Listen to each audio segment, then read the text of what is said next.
What's going on, everybody? Welcome to another edition of HiFi Hour here on Audio Arkitekts. And today I have the utmost pleasure of talking to Brent Butterworth. What's going on, my friend?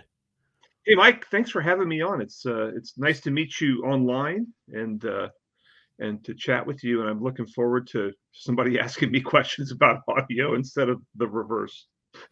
Well, I think it's great because, I told a couple friends of mine that you were coming on the show, and they're like, no way. Are you serious? That's awesome. They were really excited about it because, for the people that don't know who Brent is, Brent has been in this industry writing since I believe late 80s, right? Yeah, 1989. There you go. I did my homework. So Oh, thank you. so you've been doing this for quite some time. You've seen incredible transitions in hi-fi. You've seen in the industry as a reviewer Mhm. and as a obviously a consultant and a lot of other hats that you've worn. You've seen the transition from cassette to CD to digital back to vinyl and you've Yeah, seen it who all. knows So what?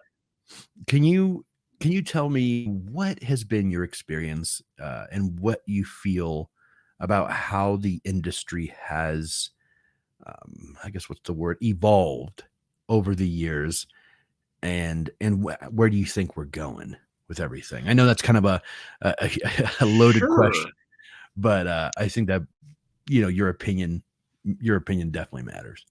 Well, that's nice to hear. Thank you. For me, that I think the big surprise has been the resurgence of two channel over the last 15, 20 years. And just that, I think everybody, I started on Video Magazine in 1989, and that was right after the first Dolby Pro Logic receivers were introduced.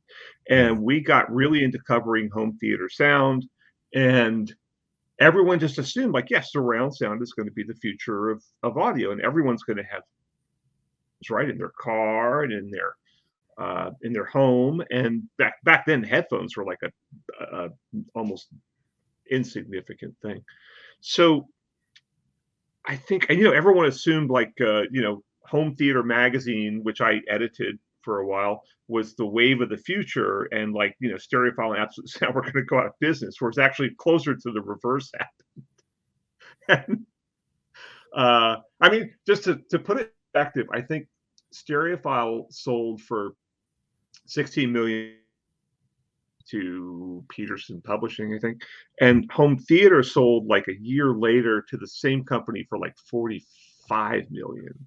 But now Home Theater, which is now folded into Sound and Vision, is worth you you know they practically gave it away last time. And mhm. Stereophile is a big, thick, healthy magazine, and Absolute Sound is too. So that's been the sort of shocking thing. And um, it's actually kind of nice in a way. Home theater is so complicated now that like reviewing. I refuse to review AV receivers. It's just way too complicated.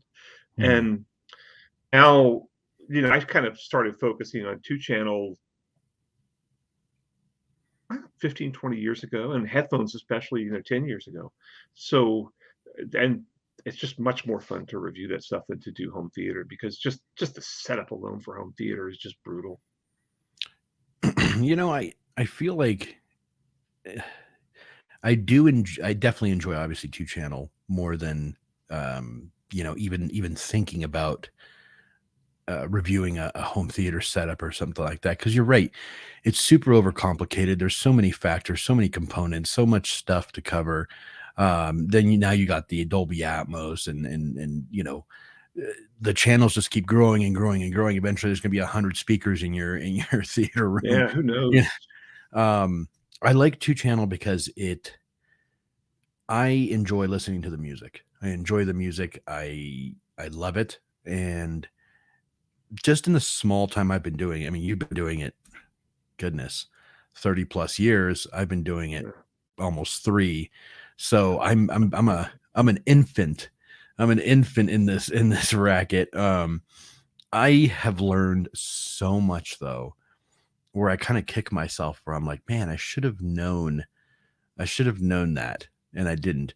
Do you still have those moments nowadays where you're like, man, that's pretty cool, I didn't know that?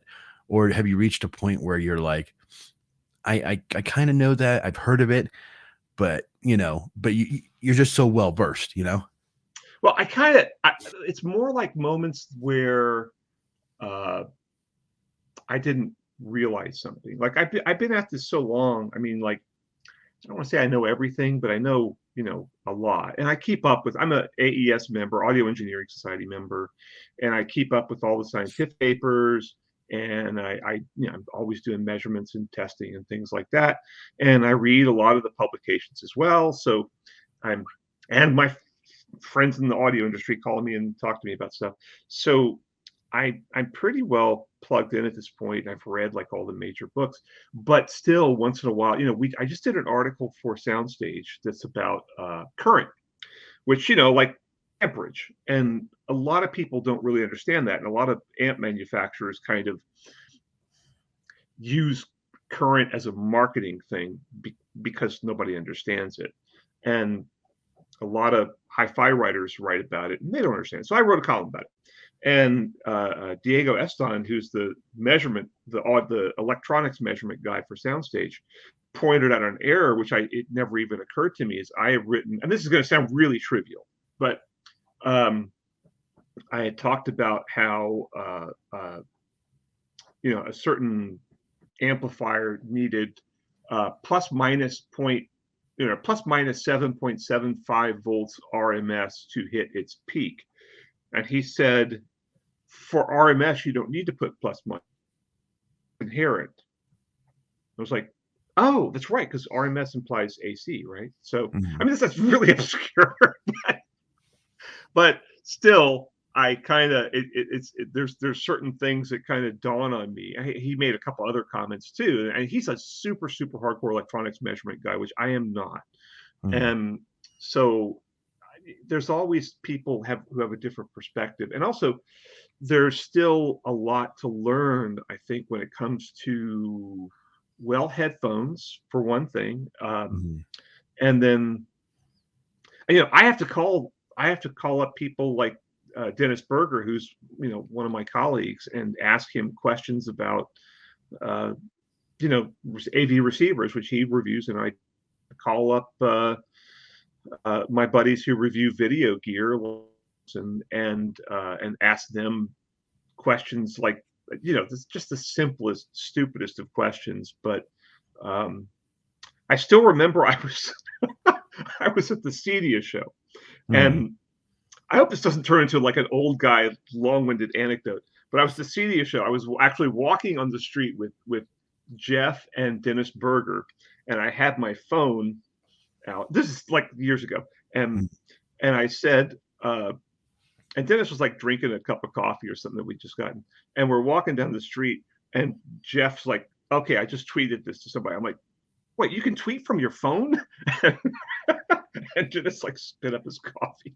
But I'm kind of not plugged into all this stuff that you kids are plugged into. I'm kind of not plugged into a lot of the computer stuff, a lot of the phone stuff, a lot of the social media stuff, and readers are, I've always made my email like easy to find ever since 1992 or something like that. And so readers are constantly emailing me saying, and they'll email me about some new Bluetooth codec that's used in like Japan or somewhere that I've never heard of, or they'll email me about products I've never heard of, all sorts of things. So I'm constantly getting, realizing there's something I didn't know. It's a continual process, if you're really into doing this stuff. And honestly, I don't like knowing things as much as I like learning things. So I got you. Now my biggest obstacle with this whole thing has been creating relationships with, not so much now, but more so in the beginning, but creating relationships with brands to be able to have a consistent stream of revolving gear coming through to review. Because I primarily do online YouTube reviews for my Mhm. Audio Arkitekts channel, as well as I kind of transfer them over into written form on my blog on my website. And every blue moon, I'll do a review for StereoNet. And it was tough at first. I'm finding it easier now because once you build a relationship with like a PR company or whoever, Mhm. it just becomes a lot more easier to communicate and to get more stuff. But how do you, in the beginning, like how do you build that from scratch? How did you, as a reviewer, go, okay, I need to get stuff to review, like what, or did the companies take care of that for you? Boy. Well, it's weird, for me, 30 something years ago. And now most of the PR people I dealt with back then are no longer in the business or they're retired. But um, a few are still kicking around. But it's it's a matter of honestly, going to trade shows is a big help. Um, Going to press conferences. There used to be press conferences in New York all the time when I lived there, and you were just constantly at them and you met people. And trade shows are the same thing. You go and you meet people. It's much it's usually much product from people after I've met them at a trade show. Because then they Mm. put a face to a name and they know I'm just not some schmo who's trying to get a free thingy. Um, but I have problems with that too. I mean, I am not plugged into, for example, uh, there's a lot of the headphone stuff that's really kind of a little bit underground, and you kind of have to be on the forums to know about it. Like a lot of these so-called HiFi earphones that are real cheap, and a lot of them really good. And so I just started buying them because they were cheap. And I mean, we're talking $20 to $70. And I thought, I could buy this thing for 30, $40. And like, if you figure out how much time it's going to take me to try to figure out who the person in China is who might send me this for free, I'm chewing up so much of my own time here that it's better just to buy it. Sure. And so, but now I just noticed, like, I just did a review of one of them, and the company posted, I've never had any contact with the company. I don't think I even tried to find them. And but they found my review, they posted my review, they ran a contest that was like, if you go to that review and you leave a comment on it, then you're automatically entered in our contest to win these earphones for free. I was like, wow, great. Well, I guess I'll have no problem getting product from them in the future. But also, there are people who, I'm pretty outspoken about a lot of stuff, and there are at least a few manufacturers who are reluctant to send me stuff. Some of whom are even personal friends of mine, but they know that uh, they look at the way I evaluate things, and they know that their products are not likely to you know let's say distinguish themselves in that kind of, in maybe test with multiple people, or maybe with some measurements, or whatever. So there are still some people that are probably wisely reluctant to send me stuff.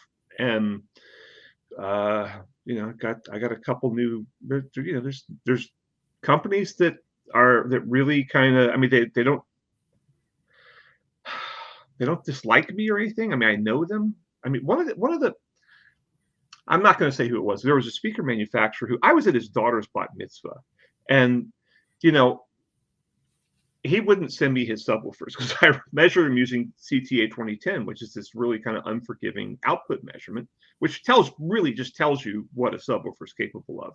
Hmm. And he didn't like that. And yeah, his subwoofers kind of were fine products, but they kind of choked on that test a little bit.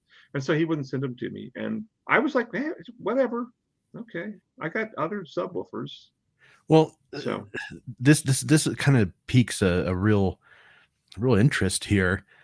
Uh, if a manufacturer is afraid to send a reviewer a piece of gear, don't you feel that it's not the reviewer's fault, obviously? Don't you feel the manufacturer at that point needs to kind of look within themselves and say, okay, why can't we send this product to this person? because I mean, in a perfect world, everybody would be manufacturing beautiful things, right? Everything would measure perfectly, everything would sound fine. The problem is subjectivity. If you're doing a subjective review, which I do, I try to do. If I'm doing speakers for me are my favorite thing to review because they're easy. Mhm, Because it's easy to subjectively describe them, and mhm. it's easy to measure them with even the most Yeah, yeah. primitive stuff like I use is REW, and it if I do near field or in room, I know where the nulls are in my in room, so I'm able to describe it a lot easier. Amps to me are Jesus. Like, I don't know how to review an amp to save my life. I try my best. It's just amps for me are harder because they're if they're within a certain price class, they're all very similar. If they're class D and they're all within $1,000 of each other, they're all going to Mhm. be fairly similar. So yeah, don't you feel like a manufacturer should be more aware of, like I said, I don't know. I think a manufacturer shouldn't be afraid, should be proud to send their stuff to, especially a reviewer of your stature. Well, that's a nice compliment, thank you. But, well, that's where you get into the whole thing with high-end audio, and I think unlike a lot of people, I kind of straddle high-end audio and mainstream. Like, I'll do, some super mainstream set of headphones one week, and then, a week and a half later, I'm doing a $2,000 set of headphones from some high-end company. And whereas I think a lot of reviewers kind of either go high end or they go mass market. So I'm kind of constantly dealing with some of these high end companies that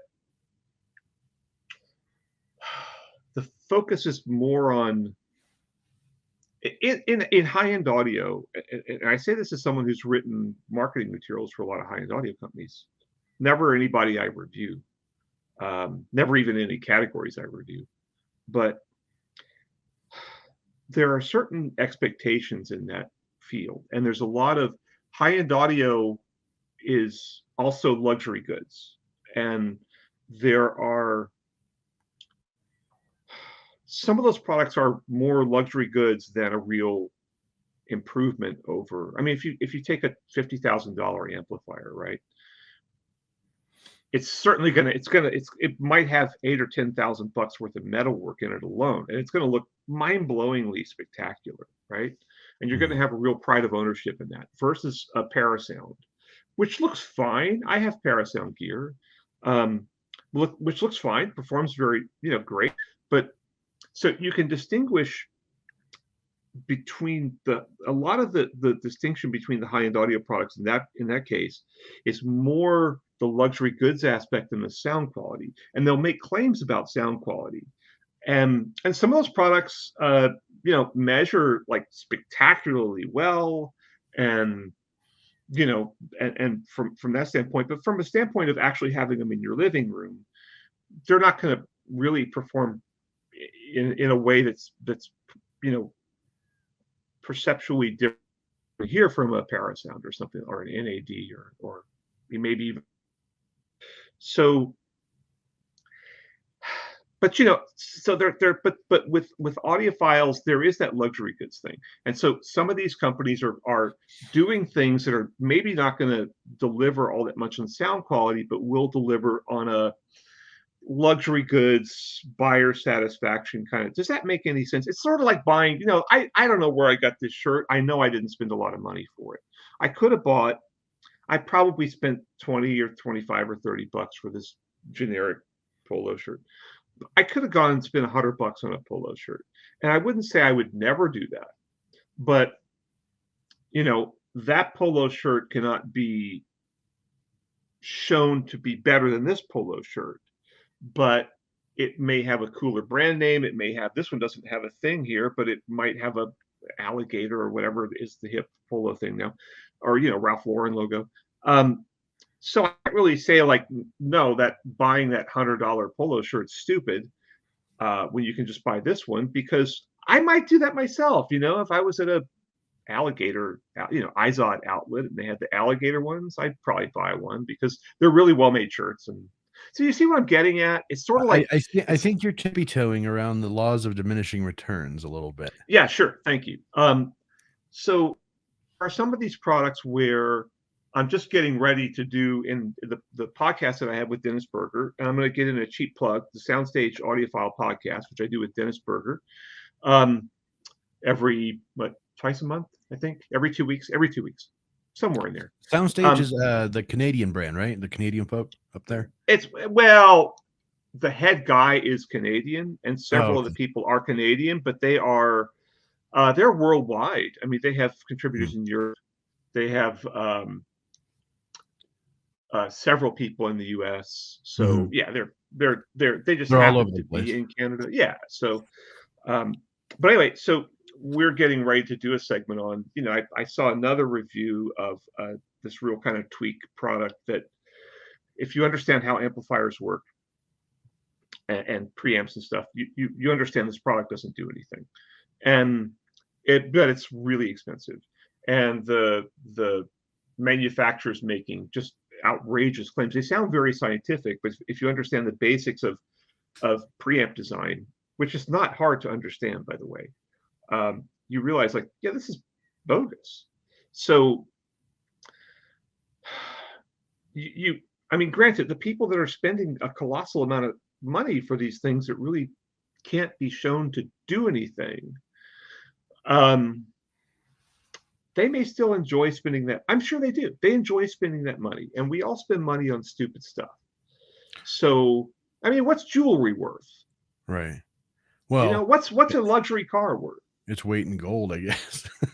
Well, yeah, literally. But I mean, I mean, I'm not into cars even remotely, but right. I mean, I drive a Prius C from 7 years ago, and I'll drive it till it falls apart. But most of my friends drive nicer cars than that. A lot of my friends drive Teslas. A lot of them drive, some of them drive, big luxury pickups or SUVs or something. And that's fine. They don't need that to get down the road. And they spent 3 times as much for their car as I did. And it won't be any more reliable, that's for sure. But it's so I think there was a tradition in like stereo review, which you ever seen stereo review? I've heard some strange things about it. All right, well, there were some strange things going on, but I'm not disparaging them, but it was every magazine has its peccadillos. Is that I heard they reached a bit. Well, actually, the funny thing is they didn't. And they didn't, compared to the high-end magazines now, which basically, in some cases, just make stuff up. Stereo Review never did that. But they were also kind of like, well, nothing matters, and you should just go buy this. And every product they reviewed, it's like, well, hey, this is a amplifier, and it puts out 102 watts into 8 ohms or something, and it's perfectly fine. And you couldn't tell from their reviews what was good and what was bad. So, but they also would have these tests where they do blind tests and they never heard a difference among anything they ever tested that I can remember. It was always like, oh, yeah, see, it doesn't make any difference what amplifier you use, and it doesn't make any difference what anything, and speaker stands don't make any difference, and this doesn't make any difference, and so it's all this. Nothing ever makes a difference, so you should just buy the cheapest thing you can find and be done with it. And not really the way consumer products work.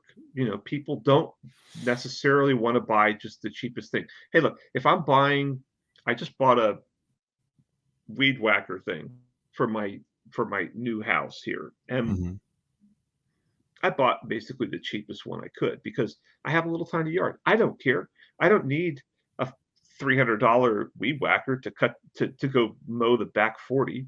So that's perfectly fine. I think that what audio writers should do is point out, like, hey, you can go buy this really fancy stuff if you want, and here's the advantage it's going to give you. Or it's not going to give you any advantage at all, but it's cooler. and you may want to buy that because it's cooler, it's better made, it's got a nice backstory. I mean, hell, I'm seriously contemplating buying a tube amp now, like a low powered tube amp, just because, like, I really denigrate. I don't know that I denigrate people who do that, but I cast a lot of doubt on that. And I thought, I haven't had a low power tube amp for like 30 years, since I literally dug one out of the trash in New York City and rebuilt it. um, and I'm like, I should probably do that. I should probably get back into that. And I'll dig it. It'll be fine. I'm sure a reputable company, and their stuff is really well built, top quality parts. And I'm thinking, like, it'll sound fine. Is it going to sound better than my Parasound stuff? Well, might be worse in ways, but it's kind of cool to have the thing, and I'll dig listening to the music more because I have that thing in my system. Does that make sense? I mean, Yeah, you know what? You know what's crazy? I've been consuming everything you've been saying, and you are like the total opposite of what a normal reviewer on Stereophile or Absolute Sound is all about. Because this is actually something I brought up in a live stream I did last week with a friend of mine. I told him, I'm like, I pulled up a copy of the latest Stereophile, and I was thumbing through it on the live stream. I'm like, okay, I have to find something. So I come across a super expensive preamp or something, and 20, 30, 40,000. I don't know how much it was, but it was in the tens of thousands of dollars. And I'm like, this is what I'm talking about. Stereophile, Absolute Sound, all these publications. Yeah, they put out beautiful magazines, and they're nice, but it's like looking through a magazine full of Ferraris and Maseratis and Corvettes and things that aren't practical. And then I thumb through the end of it, and I'm like, okay, I want to see what he's using to review this, to see if it's mhm. even relatable to anybody with a reasonable income to have. And I looked at their gear that they're using, and we're talking this guy, I forgot who this was, but probably over $100,000 worth of Yeah, D'Agostino sure. amps and Yeah. just ridiculous stuff. Now, like I said, I didn't expect you to say a lot of the stuff you said, because right now there's audiophiles and manufacturers cringing, but because they base their high-end audio is Oh, high-end audio. High-end audio is one of those things where I think gear reaches a point where it's gonna reach. Where it's Yeah. okay, where your ears can audibly hear the quality and the sound, and you're gonna be like, "Oh, this is great. This is good enough for me. This is where I wanna Mhm. be at." And anything more, anything less, you're not really comfortable with. But with high-end brands, I really believe you're paying a lot for aesthetics. You're paying a Well, you lot are. for brand Yeah, recognition, like, you it are. it just doesn't make sense to me, because it's, you were comparing cars. You either you buy a Ferrari for 100,000, or you buy a, Dodge Hellcat for half the price or a quarter of the price, Mhm. and it can go almost just as fast, if not faster. Yeah. So, I don't know. Well, That's it's a big, the the the consumerism in the Western world is an unbelievably complicated thing that has more to do with psychology than it has to do with actually getting something that you need, right? mhm, So, and that comes to play in clothing, probably even more so. Well, definitely more so. And everything you can think of. That bass back there, you can spend $100,000 on a bass, or you can spend $1,000, or you can spend somewhere in between, but somewhere around, 1,500 bucks, you start to get a pretty playable bass. And what are you getting beyond that? I know some of it's in the musician enjoys playing the fancy instrument more. mhm, Um, and it's just it's any decent guitar player can go grab a $150 Squire and go play a gig with it. So this happens just across so much of Western culture that the only people I have a problem with are people that make claims that they can't verify. So, like when you say if you're Dan D'Agostino, Master Audio Systems, right? Now there has been some controversy about his recent amps, which measure kind of weird. For I can't. It's I can't remember what the controversy was. The distortion was a little higher. But I used to review his amps when he did Krell, and yeah, you get a Krell amp in and you measure it, and it was just like bam, bam, bam, bam. It was just perfect. It was everything measured great. And I felt really good about using those products because I knew they were just rock solid. And I knew that if I reviewed some speaker and I got some guy online saying, oh, well, you should have used this amplifier, I'd be like, no, this amplifier is rock solid. Here's the results. I did a listening test with it with people, and your opinion doesn't matter to me. You give me facts, and then we'll talk. But if so much of this comes from the brand name, and so much. Oh, I remember. I have a Musical Fidelity headphone amp that I used. I bought it like 10 years ago just to measure headphones with because it had a low output impedance. And back then there were very few of them that did. And so then like I get a comment, Musical Fidelity the guy kind of neglected it, and they weren't coming out with new products. It happens, and I think they eventually sold it to somebody else. So the brand was kind of dwindling, and other brands kind of came up. And I remember one guy was like trashing me for using a Musical Fidelity headphone amp. I'm like, it didn't suddenly become a bad amplifier. It's a perfectly good amplifier. It didn't suddenly become bad because your perception changed. So yeah, so much of this is creating perception for brands. I mean, but again, that's across all of the Western culture consumerism. It's marketing not that much of marketing focuses on actual demonstrable benefits. Now that's actually leads me to another good question. Do you feel that I'm going to call it marketing fluff that a lot of these companies do when either launching a new product or talking about their products in general, do you feel that's a bit unethical and disingenuous if they are pumping up something to be something that it's not? And do you feel like it happens more often than not? It's a complicated answer, and I'll remind just so your viewers know, I have done a lot of marketing writing, and my background's actually in advertising. My education's in advertising. I have a journalism degree, but I just studied advertising. And I've done a lot of marketing writing for different audio companies, and I've done, again, nobody I review or anything like that. Just stuff that's out of my area right now. And I've also done consulting for companies. And I worked for Dolby Labs for a couple of years. So I kind of have some of the manufacturing side as well.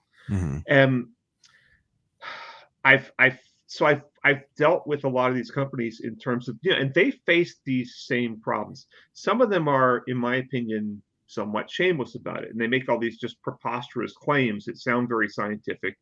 And they've got to know they're just baloney. But there's also something of an arms race in any kind of audio. I know it happened in sound bars. And I consulted for a few companies that made sound bars, several of them. That was kind of like my big thing for a while. And some of these companies were publishing these outrageous power specs on sound bars, like 1,000 watts or something. And the power supply is a little doohickey that's that big that couldn't ever put out 1,000 watts. And then if you look at the power supply's output ratings, it's 100 watts or even 50 or something. Well, but neither could the speaker, the Tool 2-inch drivers handle 1,000 watts. Right, true. So, but exactly, good point. But they would come up with some way to justify this rating. Like, I don't know, maybe they hooked up some kind of a power supply to it that would deliver that, and in some, or maybe it was the combined output of all the amplifiers, absolute best case, into an 8 ohm load, which the speakers are not, and who knows what. But they would concoct. I actually took a couple of these things apart and measured them, and I found that there were ways to get to some of those outrageous power ratings. They just weren't legitimate. And so I think that, but some of my clients were, and one of the companies that was doing that was my clients. But then, like, the others would say, like, well, how can we publish honest? Our sound bar actually does like 80 watts, okay, and under legitimate rules of measurement. But these other guys are publishing 1,000, publish 1,002, and this happened in AV receivers. It was notorious. Receivers of any kind have been notorious for power rating inflation. And so I remember Pioneer, back in their heyday, 20 years ago or whatever, would publish one, like a legit rating, and then they published the bogus rating. And the bogus rating was like 6 ohms, 1 kilohertz, 1 channel driven.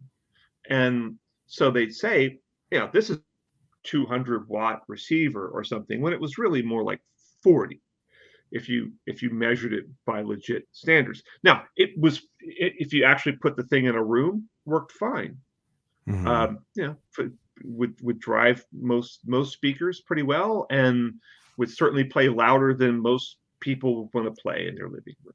So it's fine, but they felt like they had to compete with the people that are doing the bogus ratings, but then they also put the legit ratings in there. And I think that's like one potential way to do things, is to, I get upset with the people that are really not honest, that are making specious claims. Like, I just saw one.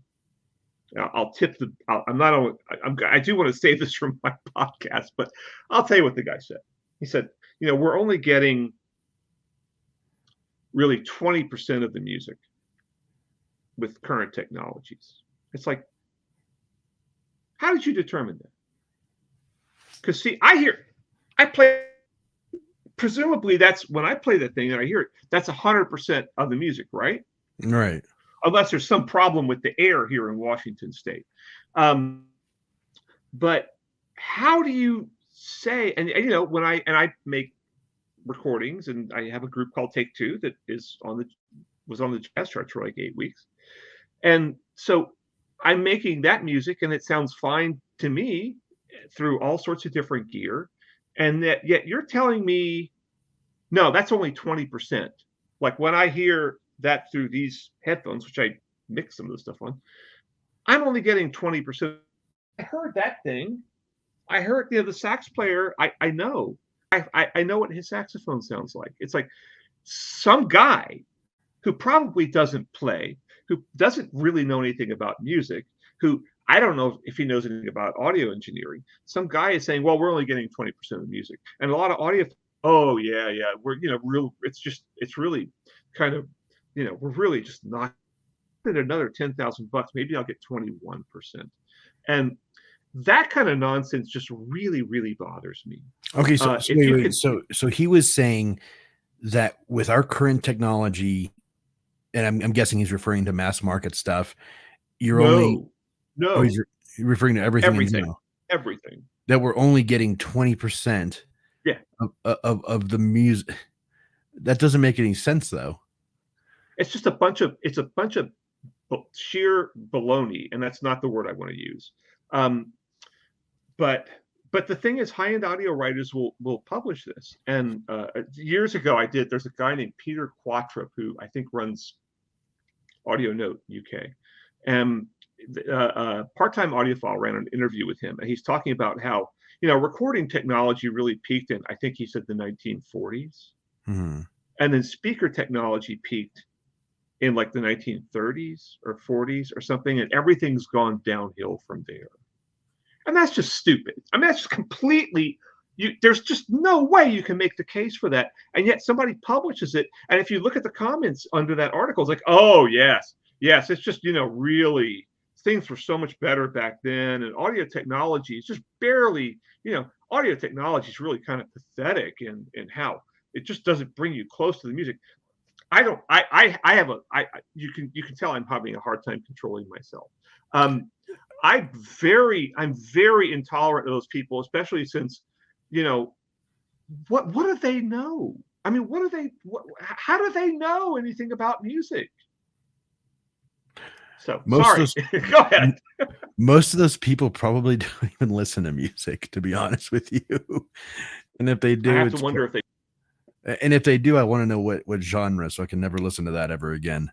But it's, and I've seen it, and I know I've only been doing this for a very short time, but I've seen companies. I'm not going to name any names, but I'll tell you after the. I'll give you the lowdown afterwards. But there is one company in particular that really loves to hype up their products. And to be honest, I've never enjoyed, and this is all subjective, right? I've never really enjoyed any of their offerings.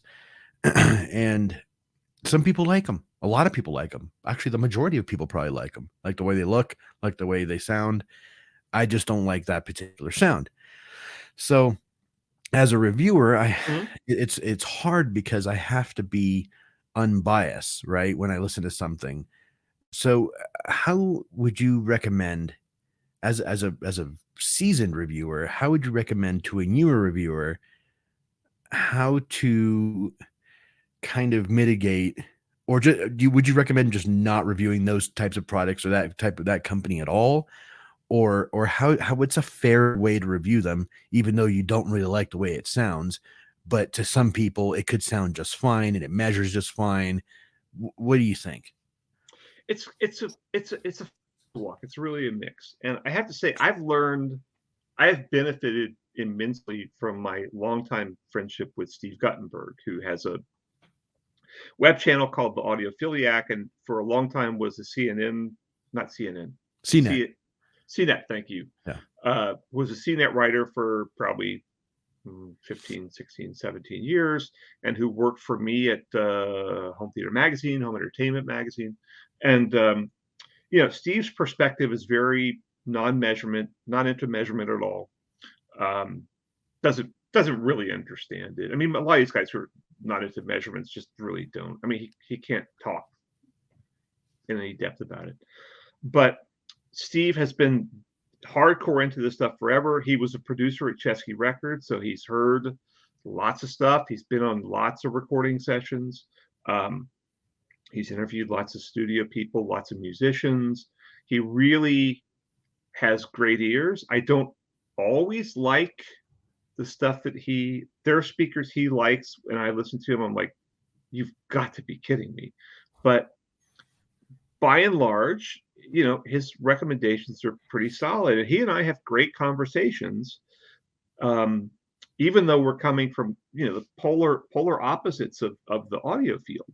And I think it's really important it's a testament to his tolerance that, he and I can be friends and just talk about. People are amazed that he and I are friends. Really good friends. I mean, we've been friends for like 25 years. And I find that it's good to try to and to hang out with these people and see where they're coming from. And but with some of these brands, you kind of just have to. I mean, I write about some of these brands in trade show reports because I kind of like them, even though I would never buy their product. Because it's too some of these people. Okay, Zoo Audio is a great example, right? They make these speakers with a big jump and then a whizzer cone in the middle, and they have a super tweeter. And I think I measured one of those ever that Steve Guttenberg had reviewed, and he loved them. And I listened to him, I'm kind of like, no. And there's a lot of physical problems with a speaker like that. You can't make it measure good. And and it's gonna have coloration. There's just no two ways about it. But those guys make a cool looking product. The product is cool. The backstory is cool. If you go to trade shows, they always have among the best trade show, even with speakers that can't objectively outperform a standard, woofer tweeter kind of speaker. Um, but so I kind of really dig what they do. I wouldn't buy that, but the fact that Steve likes it. Another brand is who's those guys in Utah that put like $1 million on the speakers. Tecton. Yeah.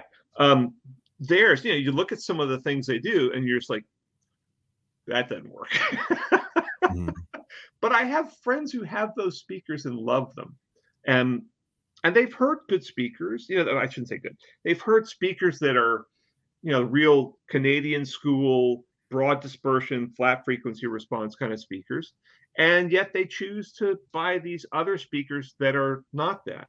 And they're having fun. They're having a great time.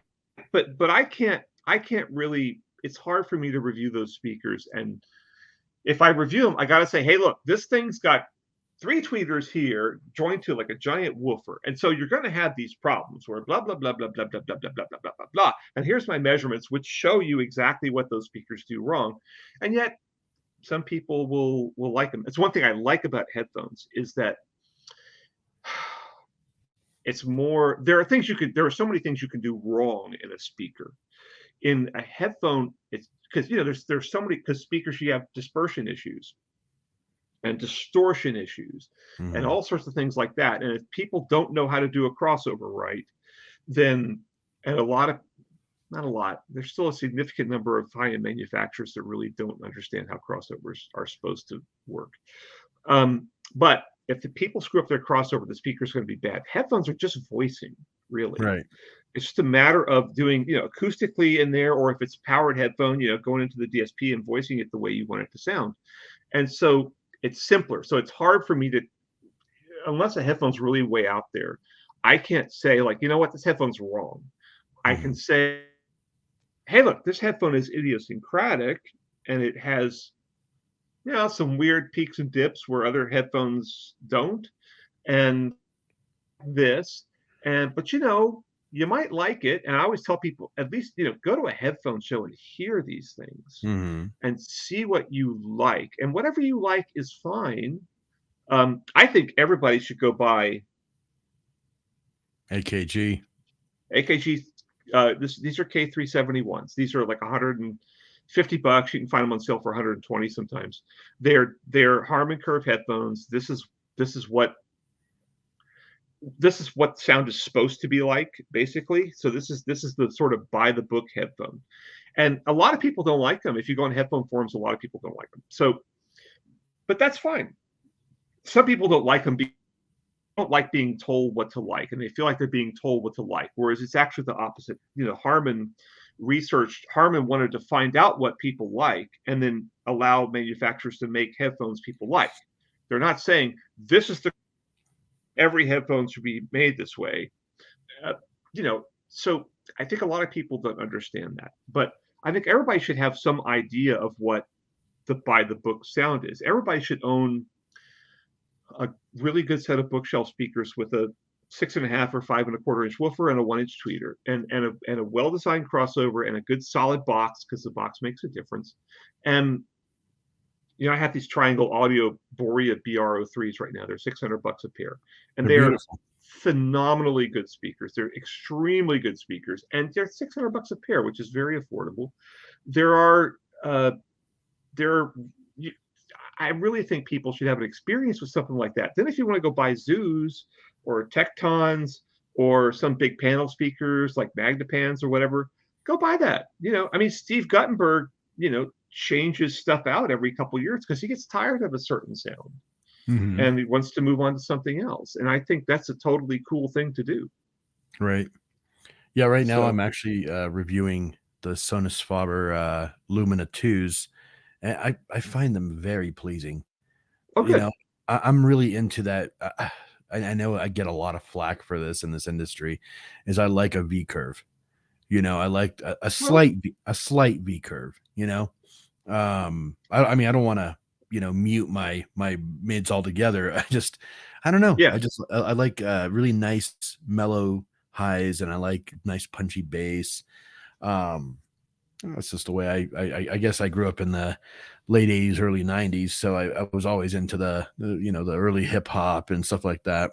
sure. That's And perfectly fine. I mean, a lot of people voice headphones like that. It's still very common, and you can do it in ways that are stupid, and you can do it in ways that are pleasing. I yeah, hear headphones like that. I just did an article on Soundstage a couple months ago where I talked about how there are still headphone manufacturers that do like an extreme.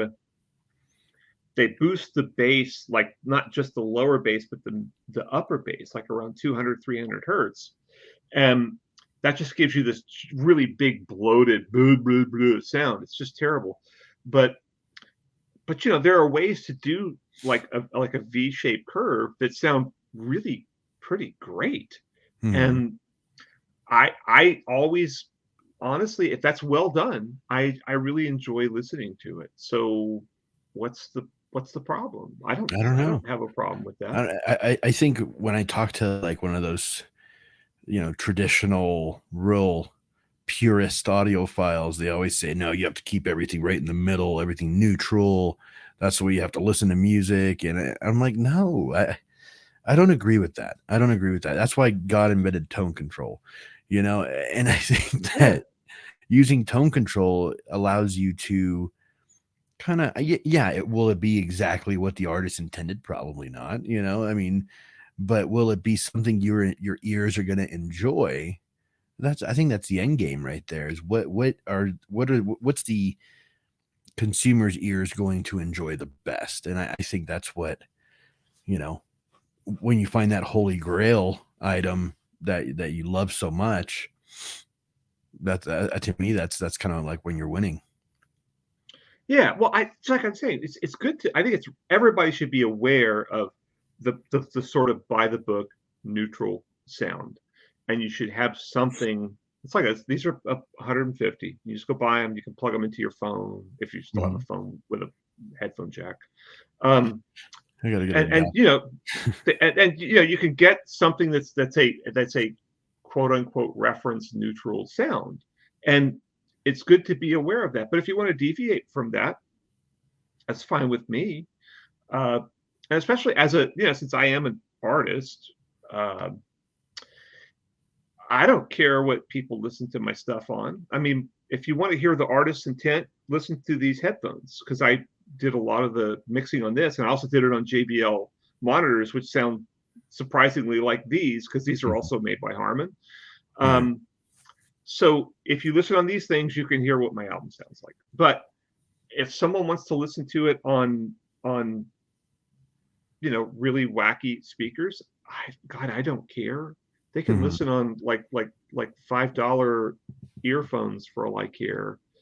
They can listen to it on speakers that I panned. You know, and I, no, I don't think any artist cares. Mhm. Um, not musical artists. Maybe like the home theater guy, the movie sound guys, kind of don't want their stuff coming through a sound bar, but still, from the artist standpoint, success means people, consume your creative product, and how they consume it. God, who cares? Mhm. I just don't care. So that's the artist's intent. The intent of this artist is to please listen to my music. That's it. I don't care how. You I know. will for the audience. I will be putting his links to his music in the description Oh, below, so thank you you. guys can check that out. Um, I guess this leads me to one of my latter questions. Um, where do you feel this industry is going, and do you feel it's going in a positive direction, or do you think that we are going to be so inundated with just marketing bullcrap that it's just going the consumer is just going to be confused, and it's going to be a horrible purchasing experience, because now you have YouTube reviewers telling you one thing, you have the magazines telling you one thing, you have the online publications telling you another thing, and then you have word of mouth. There's just so many different directions of content that people can be consuming to find out about these products. Do you feel the future of hi-fi, the future of just music consumption in general is going to become oversaturated and diluted, or do you feel there's still going to be some room for those classic, great sounding, legendary speakers and amplifiers and stuff like that? I I hate to be a fence sitting wuss, but I'm going to kind of come down on both sides of that. I a lot of people lament the trend that, you go to a high end audio show and you see these $50,000 amplifiers that very few people can actually afford, and these giant speakers, some of which are pretty dysfunctional. Um, but I think that's a negative trend. But those companies are doing what they need to do to make money. They are not foisting. I think in most cases they are not foisting their vision upon you of what they think music should sound like. They're trying to figure out what people will buy. Mhm. And when you have someone like Dan Dag, been in this business forever, who's really one of the founders of high-end audio industry, deciding, what was it, 10 years ago, like, I'm going to go from doing Krell, which always had a spectrum of stuff. They had like a $2,500 integrated, they had a $1,000 giant monoblock thingy that was that five people couldn't lift. And he decided, like, hey, the thing to do is make $40,000 amplifiers. And to be fair, he does make some that are cheaper, but they're still like $10,000. But he decided that's where the market was, and obviously a lot of other people who know their market far better than I do have decided to focus on this super high end stuff. But to be fair, I don't really read apps. It's all, I mean, I read Stereophile regularly because there's measurements in there. And so, and also I just like to see what these guys are saying. So, but if you look at Stereophile, yeah, they're going to have those $50,000 amplifiers and all that stuff in there, but they're going to have a $300 speaker in there as well, probably, or a $500 amplifier, $1,000 amplifier, or a $1,000 speaker. They're always going to have. And Soundstage is the same way. Soundstage does stuff from, we have Jeff Fritz who focuses on super, super expensive stuff. And then we have, Dennis Berger doing speakers that are, kind of like these triangle audio things that are very affordable, occasional reviews of Bluetooth speakers. So there are publications that are really kind of showing that high end stuff, but also saying, hey, you can go get, perfectly good stuff. I mean, hey, look, go buy, I would say to anybody who's watching this and is confused about what they need to do in audio, you want good audio, go buy a good set of bookshelf speakers, 300, 400, 500 bucks, 600 bucks a pair, something like that. Elax, these triangles are great.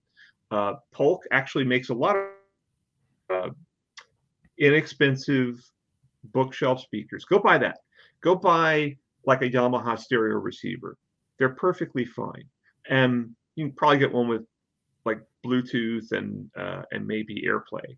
And go buy those two things, stream from whatever streaming service, get like Qobuz, right? Qobuz is CD quality, and get all that stuff going, and you're going to have you will be hearing, the music will be there. And set them up properly, set them up in a triangle and sit in the right spot and things like that. And maybe throw a little bit of, have some curtains in your room or something to absorb some of the reflections. Don't make it too bouncy in there, and also don't make it too dead. You're going to have a very, very good result like that. I mean, because a well-made speaker is going to work good in just about any room. And just, and that's what, $1,000 or 1,200 or something like that. And you're going to have a good result. Now, if you want to go step up from there to $500,000, knock yourself out. Get a really good result for 1,000, 1,200, 1,500. Even some of these, I've reviewed these Edifier, what's it called? Like the something 1000, DM 1000 Mark II. And I think they're $400. They're actually made of wood. They're really kind of solid and chunky. And it's like a 6.5-inch woofer, 1-inch tweeter. It's got an amp built in. It's got Bluetooth built in. You can plug like a streaming box into it or whatever you want, or a DAC or something. And they measure like revels. I mean, they measure dead flat on axis. They're really well behaved off axis. We've had 3 blind listening tests where they just wipe the floor with everything. And for $400, look, if you play, Charlie Parker or Billie Eilish or whatever, and you play through those speakers, you are not missing anything. Okay. You're getting, now, if you're going to play like a Little Baby where they have like 32 hertz bass hits, yeah, it's not going to do that. But, you could always add a subwoofer. I always recommend that. Yeah. I wish in two channel, though, it's still hard to add a subwoofer, which is really a shame. But actually adding, like Parasound has subwoofer outputs, like really adjustable, sophisticated subwoofer outputs on all of its stuff. But very few high-end Class A does it, a few others, but very few of the high-end manufacturers do it. And they don't do it because a lot of audiophiles perceive that having a subwoofer output makes you, mid-fi, which is just the most preposterous nonsense in the world. But the manufacturers don't. Look, all these manufacturers, I can draw the circuit to add a subwoofer output on your box. Anybody can do that. There's just nothing to it at all. But so the manufacturers know how to do it. They don't do it because they know it either makes their product look bad or they know that their audience doesn't want it. So why should they spend an extra $5-10 to do that? Sure. Yeah, and I think that's unfortunate. And Yeah. the fact that certain what really grinds my gears is that a lot of AVRs and stuff like that don't come with pre-outs, so you can't really send it out to a separate amp or whatnot, Yeah. just to create more channels or whatnot. But I don't know, man. It's you got to get into about. I don't follow AVRs that closely, but when I did, you had to get into about $1,200 to get pre-outs. Sure.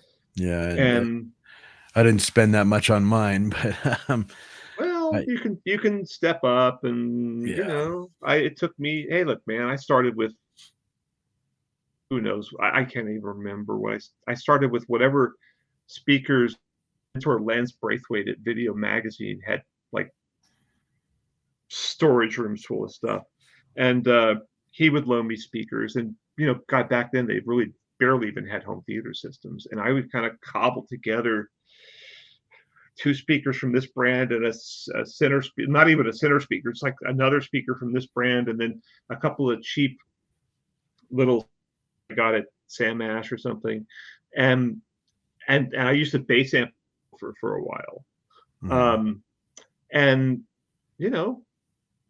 it worked. It was fun. It was a lot of fun. I enjoyed it, and I stepped up a lot since then, obviously. So I'd say, what, you can get a good result out of, God, do they still sell that little Energy Take 5 system? I think they do. And I don't know what it sells for nowadays, probably $500. You can get a good result out of that and a $300-400 AV receiver. I mean, is it going to completely kick ass? No, but it's going to sound really good. So what are your plans for the future? Are you going to be more so pursuing? Are you going to be actively pursuing the music that you've been working on? Yeah. So what happened was we did this. I have played in a lot of jazz groups. I'm not like a great bass player. I'm kind of a hack, but if you have one of these things, people call you for gigs because it makes them look legit. So I'm competent. I'm joking. I'm kind of competent. I'm just, no one's ever said I was a great bass player. They think I have good stage presence. I'm kind of, but other than that, anyway, so So me and Ron Seiger, who's a guy whose band I used to play in, kind of had nothing to do with the pandemic, and I helped him do some recordings of some of his. He was just starting out writing tunes. I helped him record some, and we lived about 30 miles apart, so I could like drop off stuff at his house in the pandemic, and he could drop off stuff at mine. And we eventually made some YouTube videos, and someone that we was starting a record label and said, "Hey, I want you to be on my record label." And we took it took us forever. It took like a year. But we finally did it, and we dumped it out there, and whatever. Some people listened to it. It's on all the streaming services, and we just did it for kicks. We didn't think anything of it. But then the record company hired a radio promo person. All of a sudden, we got on the jazz charts. So we did pretty well for a couple guys who were just messing around, and for a recording that, frankly, is, I mean, it was just messing around, and it was recorded in bad spaces and with often cheap microphones. And we finally kind of got our recording technique down by about the last tune. So anyway, so it got a lot of attention. So now we've been told that we need to make another album. So I was just talking to Ron yesterday, and we have some tunes written, and we're figuring out what to do. I'm hoping to have it out by the end of the year. And I just moved to the Seattle area. So I signed on for one jam session here to be like, they're going to alternate between two bass players. And I signed on to do that here, I imagine.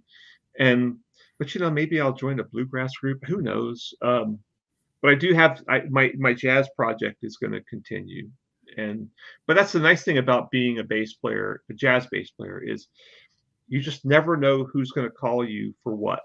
And you could get called for a big band gig.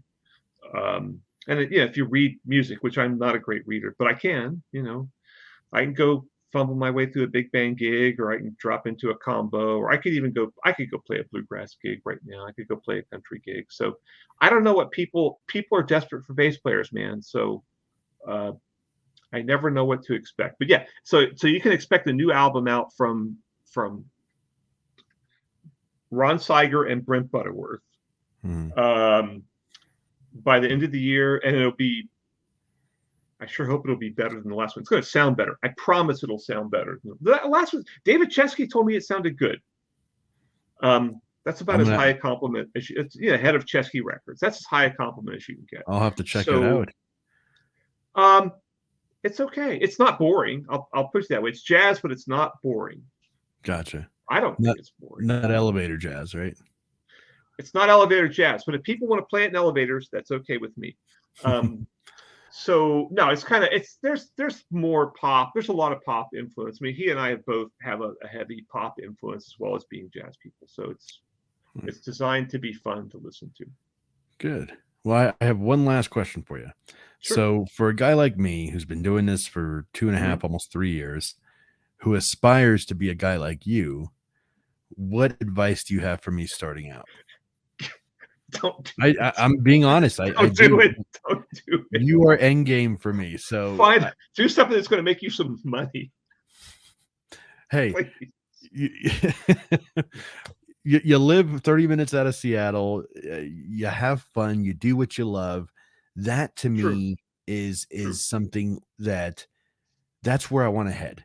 And luckily I have a girlfriend who has kind of the same mentality. She just wants me to be happy and wants me to do what I love, and is very supportive about that. So, longevity wise, yeah, I would love to, work for publications, do reviews, and do what I love on the side as my hobby stuff. So what advice would you give your younger self?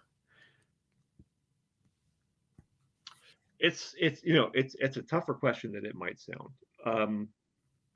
If you want to make money and be popular, I would not get into measurement. I would completely ignore blind testing. I would completely ignore science and just completely go for the high-end BS kind of thing, because people love to read that. It's like,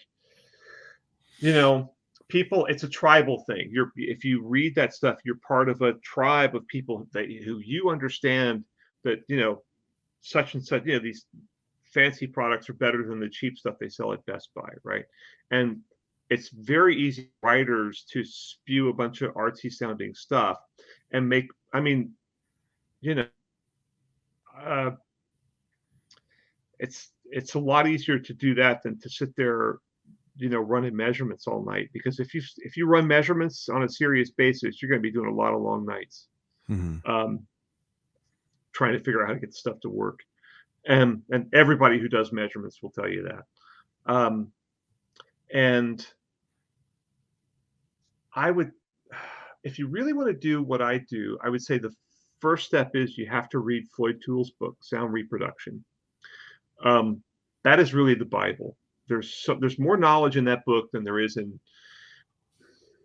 every audio magazine ever published in the history of mankind combined. And that's your start. And then I would read the Loudspeaker Design Cookbook by Vance Dickinson, which is about to go into a new printing, which will be really expanded and updated. I proofread a couple of the sections for him. That will let you understand speakers really, really in depth. It's heavy lifting.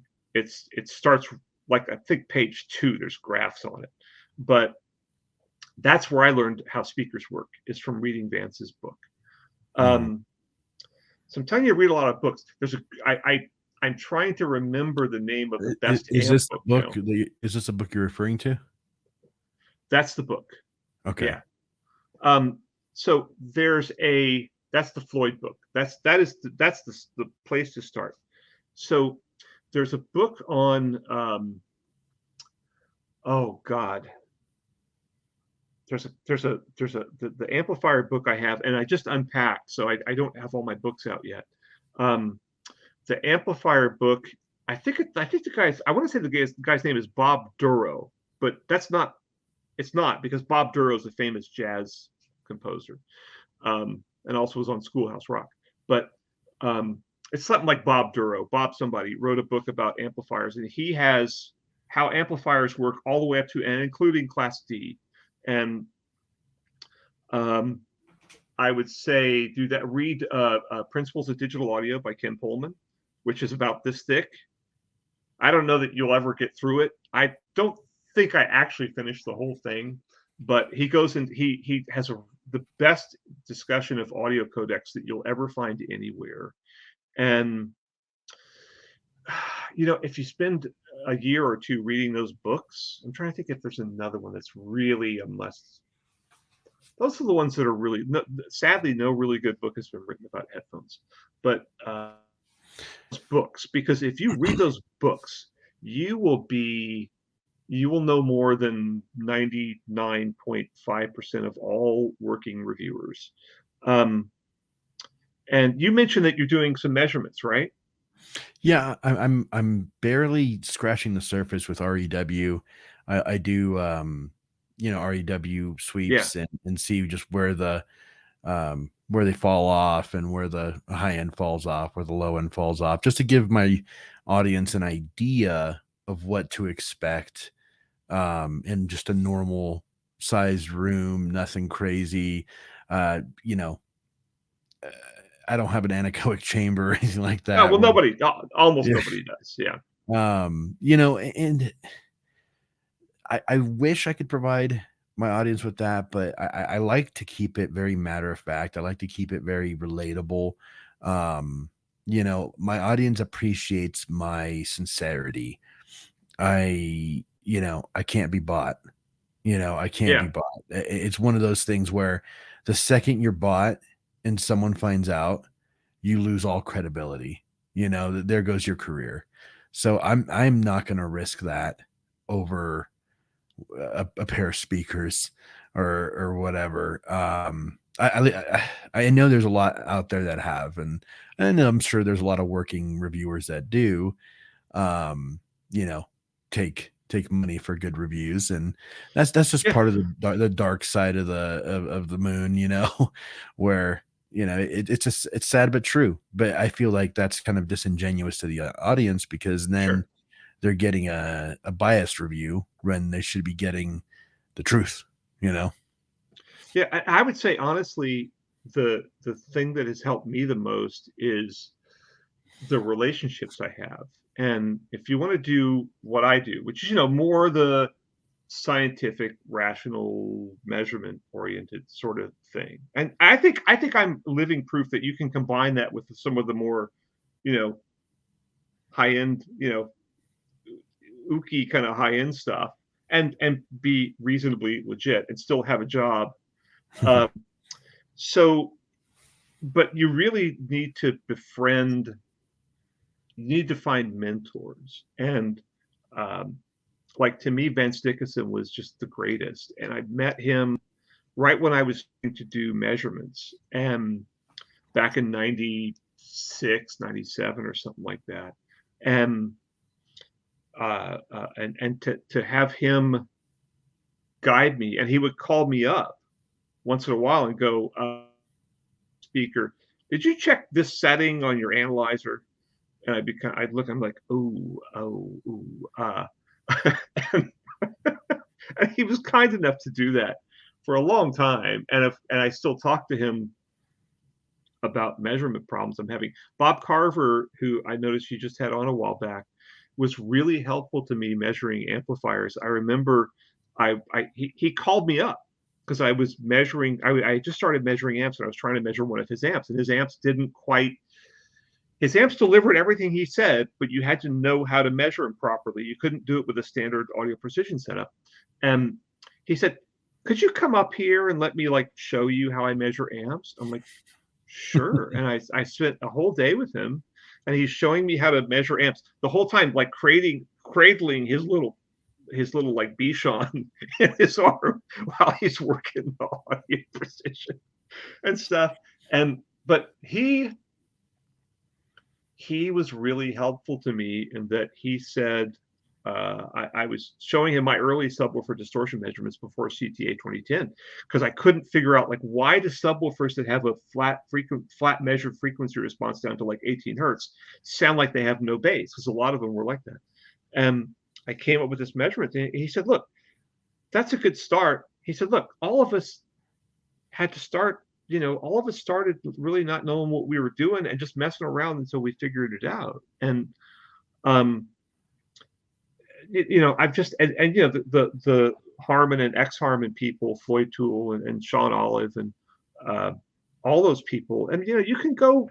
I mean, it's the thing is to go to trade shows. Go to every trade show you can and meet these people, and they will help you out. And there will always be jerks, and there's a thing with measurement, and I think probably most people go through it where you learn a few measurements and you think you know everything and everyone else is an idiot, and then you send them emails telling them they're an idiot, and and then a couple of years down the road you're like, oh yeah, that guy was right. And then maybe you send him an email and apologize. But I've been through that a lot. I think I kind of went through that phase a long time ago, and I seem to be one of the targets for young reviewers learning how to measure who want to email me and tell me I'm an idiot. It seems like it is a long journey of just creating relationships and learning. And it's always a learning experience. For me, it's always a learning experience, especially when I talk to engineers.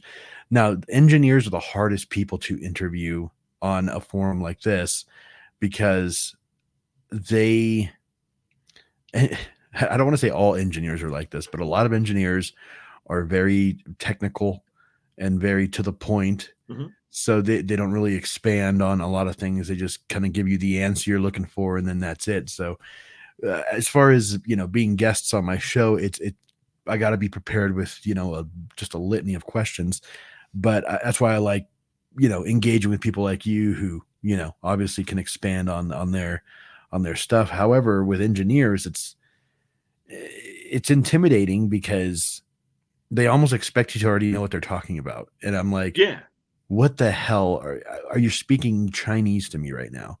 I don't understand any of this. This is Mandarin. but the more you do this, the more you'll sort of the more you'll understand what they do, and the more they'll appreciate talking to you because you can Yeah. understand and appreciate what they do. Well, because they're awesome. And I mean, a lot of them are awesome, and yeah, I wish I could have met Kenny Shiwata. That's one guy I think that I would have clicked with really well. Did you get a chance to have any interactions with him? I never met him. I was in his presence. Okay. He was showing some Marantz thingy, and he had on like a more like a white robe thing. He was And very fashionable for he sure. did the guru thing really, really well. I should learn to do that. But no, and I don't. I'm a speaker and headphone guy, so the amp people, with some exceptions. I mean, I've become friends with Bob Carver and Dan D'Agostino and Peter Madnick and lots of other people like that who are immensely knowledgeable and experienced and very real world people when you get right down to it. All of these people will tell you honestly, uh, they'll all be honest with you. There's like zero BS with these people, and Mhm. and they're generally sometimes there's a little hurdle to get over Mhm. because believe me, they're all besieged with people who don't understand what they do, who think they understand what they do, and Mhm. are asking just the most rudimentary questions, or they're challenging them on stuff that the person doesn't understand. But once you kind of get over that hurdle, Andrew Jones is another just font of knowledge, and he's happy to share it with people. I know he's actually worked with some of the YouTube guys to help them start doing measurements on a kind of real world basis. And Paul Barton's another one from PSB Audio. Paul's the one who hounded me into doing speaker measurements. He hounded a lot of people. He hounded Soundstage into it. Yeah. Um, so that's honestly, I guess now that I'm just going on forever here, but it boils down to relationships. I mean, get to know people. And unfortunately, we have a zillion audio shows now, and you can go to these audio shows for next to nothing. If you have enough of an audience, you can go as a press person and go talk to them and see what they're doing, and just be nice and be appreciative of what they're doing, and don't and kind of maybe don't ask them a million questions, but think of one really good question. Gotcha. And you know and they get to know you, and then they'll send you products, and especially if they think you get what they're doing, probably be happy to send you products. Well, Brent, I want to thank you so much for being on my show. I hope you had a chance to check out some of my stuff. If not, I actually encourage you, because I want you to critique me and I want you to kind of see where I'm at with my Oh, latest stuff. I'd love to do that. Don't look at my old stuff. Look at my new stuff. But So if I go on YouTube and find you, then I'll just the stuff of the last couple months, right? yeah, and Okay. I kind of want you to give me a critique of how I'm doing, and tell me, your honest opinion, because I love um I love constructive criticism. I mean, it gets kind of nasty in the Oh comment yeah. section sometimes, and I know that's why a fellow YouTuber named John Darko, he turned Oh, I off know John. Yeah. yeah, he turns off comments altogether. So, and Smart. I've heard that, I've heard and experienced that people get some horrible, horrible stuff, and it's sometimes it's just unwarranted. Sometimes it's just ridiculous, and I don't know why people have the time to or the energy to hate on someone that's actually trying to do something for the audience, because we don't make as YouTubers, we don't make a lot of money at all. Yeah. I make more money doing reviews for publications than I do for YouTube. Yeah. So um for YouTube, it's more like a, let's see if this happens, let's see if this takes off, let's see if people take to my vibe and to my energy and to what I'm doing, and feel like they're getting something out of it. If I can at least provide that, then I've already won. I don't need a million subscribers, I don't need all that stuff. As long as people get something out of it, I've done my job, and I think that provides enough through that medium. Now, as far as my writing goes, that's where I kind of want to focus my efforts more. So hopefully, you know, I'll send you some links to that as well, so you can check that Cool. out. But yeah, Brent, dude, you are a true legend in this business. Like I said, there was like a good 2 or 3 days of just reading stuff, and I couldn't get away from your name. Like everywhere, you were just Brent Butterworth, Brent Butterworth, Brent Butterworth. I I'm like, can't believe that. I gotta talk to this guy.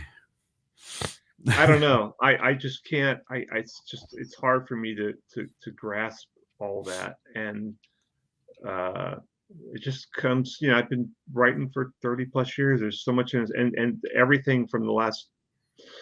You know, most of the stuff, 15 years, almost 20 years, is still somewhere, and uh, yeah, it's a lot. It's Actually, a I think lot. there was a article you wrote that I actually quoted from on one of my videos. I can't remember. Gosh, I'm just having a brain fart right now, but man, it was what was it about? It wasn't about it wasn't a review of a speaker. It was about a subject, and it was so powerful. Ah, man, I don't know why I'm just forgetting right now. I'll have to look it up. If I do remember and I look it up, I'll post it down there. But yeah, you did an excellent job just I wonder what describing it this. was. Now I'm gonna have to go through my videos and see which one it was. But yeah, you're great, man. You're great. You have a good grasp, I think, a great grasp on the industry. You're humble. You're realistic.